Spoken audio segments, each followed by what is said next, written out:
គ្មានអគិសនីគ្មានម៉ូទ័របូមទឹកមានតែអស់បន្ទឹកបន្ទួតហើយអាងឈើនេះអាចប្រែក្លាយខ្លួនឯងទៅជាអាងទឹកក្តៅបានវាដំណើរការដោយប្រាកការរចនារូបវ័ន្តដ៏សាមញ្ញតែឆ្លាតវៃមួយ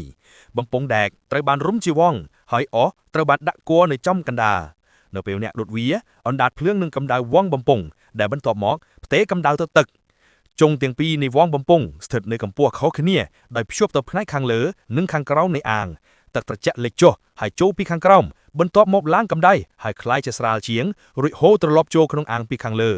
ដូច្នេះទឹកបន្តធ្វើចលនាទឹកត្រជាក់ចុះក្រោមទឹកក្តៅឡើងលើចរាចរដោយខ្លួនឯងដោយមិនចាំបាច់ប្រើម៉ូទ័របូមឡើយនេះគេហៅថាស៊ីហ្វុងកម្ដៅឬចលនាកម្ដៅធម្មជាតិ natural convection វងបំពង់ត្រូវបានរុំទីច្រើនជាន់ដើម្បីបង្កើនផ្ទៃកម្ដៅនិងបង្កើនប្រសិទ្ធភាពនៃការផ្ទេរកម្ដៅអ្វីដែលកាន់តែប្រសើរនោះអ្នកមិនចាំបាច់កំណត់ត្រឹមតែអាងឈើនោះទេអ្នកក៏អាចប្រើអាងដែលអាចបត់បានយកតាមខ្លួនបានដែរដូច្នេះទោះបីជាអ្នកបោះតង់ឬដើរលេងនៅឆ្នេរក្តីអ្នកនៅតែអាចរីករាយនឹងការងូតទឹកក្តៅនៅខាងក្រៅបានអ្នកថែមទាំងអាចចំអិនអាហារនៅពីលើវងបំពង់នោះបានផងខណៈពេលដែលកំពុងត្រាំទឹក